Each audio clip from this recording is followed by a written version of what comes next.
Hello, World Rally Championship fans all over the world. I'm back again with another video. Now let's move on to Saturday.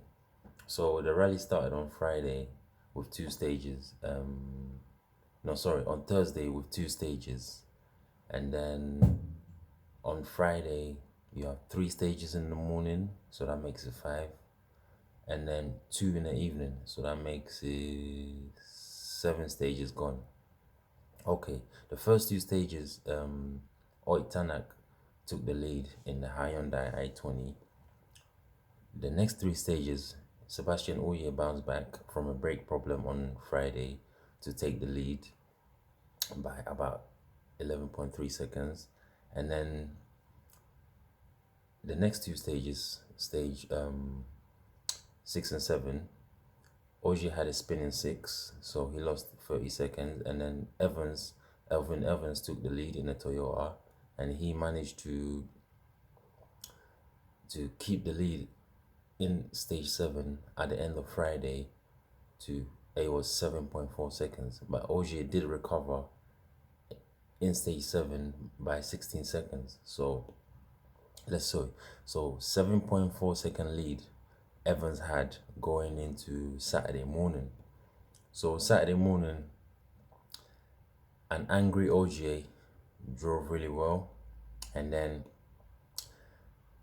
Saturday morning, the 18.3 kilometer stage was very snowy and icy. So parts of the surface of the road was snowy, parts of it was icy, when it kind of dries out a little bit and it becomes firm. So it was a balance of how they manage the Pirelli tires, how's the power inputs, how the braking, the steering, the gyrations, so you have to kind of, the lines you pick as well. Some people might clean up the lines in front of you. It depends, But ogier is a local boy, so he knows Monte Carlo. He knows Monte Carlo at the back of his hand, so he can feel maybe parts of the road surfaces that other people can't feel, and he knows where he can push and where he can't push. So he was very angry on Friday evening because of the puncture in special stage 6, and then he gained about 18 seconds on Saturday morning on Evans. So he gained about 18 seconds, on Evans. So he got he got the lead back of the rally, because going into that stage it was 7.4 seconds to Evans. So now ogier had a lead of 10.4 seconds to Elfyn Evans. They're in the same car, the Toyota Yaris. So imagine moving on now. You have ogier leading the rally once again after stage 9, and then stage 10 he kept his cool, and then he managed to kept his cool on polished snow. So now the next stage, the snow is a bit polished. That means maybe a little bit more come down, just to make the surface a bit more powdery or pumpy. So on polished snow, in stage 10 you had ogier picking up another 3.9 seconds on Elfyn Evans. So his lead was up to 14.3 seconds now. And then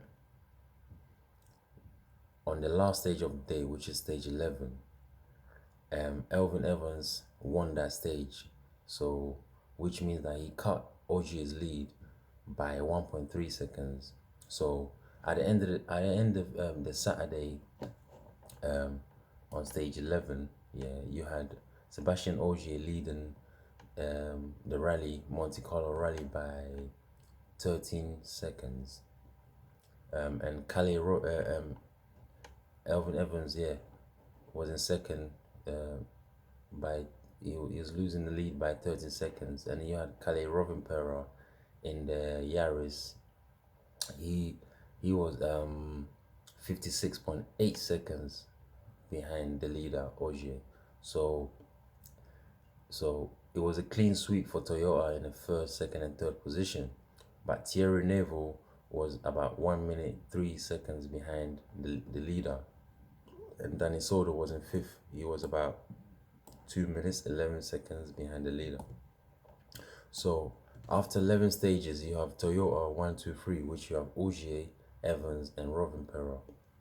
Obviously, Rovanpera is young, so he's still finding his feet. Evans wants to win really bad, but he must have dampened his confidence by losing the 16 seconds on stage 7, and then losing another 18 seconds on stage 9.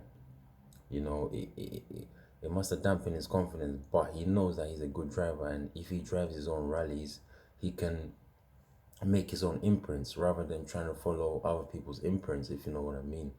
Most times in those kind of rallies, you have to just drive your own rally rather than trying to follow someone, because when you start chasing, that's when you start making mistakes and that. So I feel like Evans has more performance when he drives his own rally rather than trying to copy over OGA's driving style or benchmarks or whatever it is, trying to chase OGA. It doesn't work like that. When he won Rally Sweden, he drove his own rally. When he won in Turkey last year, 2020, I'm talking about Elfynevans, he drove his own rally. So that's the advantage that he has. So at the end of the day, you had on stage, on one of the stages, Otttanak in the Hyundai, he ended up having a puncture, and he lost the rim, and he only had one spare tire in the back of his car. And the rally rules says, obviously after Saturday they moved on to Sunday into Monte Carlo, and the rally rules said you must have enough rubber on the tires to make it to the next service park for the one in the next stages of the rally, 12, 13, 14, and 15. So from stage 11 Saturday night, you have to have enough rubber on your tires to make it to the next service park. When you make it to the next service park, they check your car, they scrutineer it, and then you can move on. So Otttanak didn't have enough rubber on his tires, and he only had one spare wheel, and that one spare wheel was down to the rim. So the organizers didn't allow Otttanak to continue in the rally, and I'm sure he wasn't happy about that, and because he crashed out in the Rally Monte Carlo last year, and this year as well, he's gonna crash out. So he didn't continue. So I feel like Otttanak had a disappointing rally, and he's gonna bounce back in Rally Finland.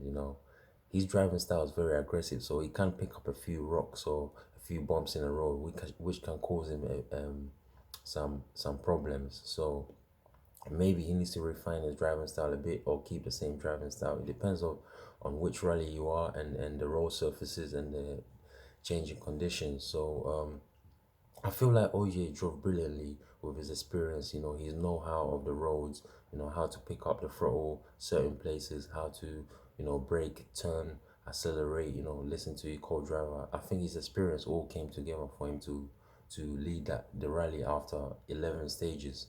So the next video is coming with stage 12, 13, 14, and 15 on the Sunday, which is the last part of the rally. So I'm hoping you enjoy it. If you enjoy the content, please like, subscribe, share, and comment. So I'm hoping you are doing well. Stay safe, enough guidance, enough blessings, and I hope yeah, your dreams come true. So take it easy.